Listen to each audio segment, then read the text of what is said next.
There's a deep psychological reasons why shame feels like death to our Asian parents. Let me explain 面子.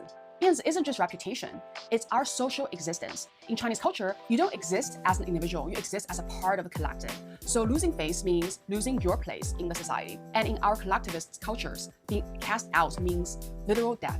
No community means no survival. So our ancestors developed an intense shame avoidance system as a survival mechanism. Shame wasn't just embarrassing in the collective cultures, it was existential terror. Our brains literally code social rejection as a threat to our life.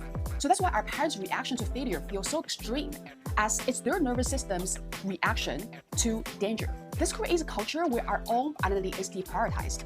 But I think the real danger is that we now started to prioritize an inauthentic way of living because that is what looks good and correct, and instead ignoring our genuine desire and intuition about how we want to live our lives.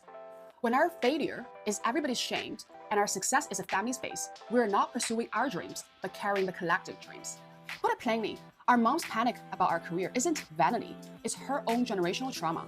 Her identity is tied to our success, so when we fail, she experiences it as her own social death. Because remember, when she's talking about her failure, they will treat that as her failure. And without doing any deep work, she has long internalized it. So in a culture where we never taught to regulate our own nervous system, but using each other to regulate our nervous system, she would definitely take it out on you. So that is actually nothing personal. It's just her own unhealthy, outdated coping mechanism. But the problem is that we are now living in survival mode when we're actually safe. Our worth as human isn't determined by community approval anymore.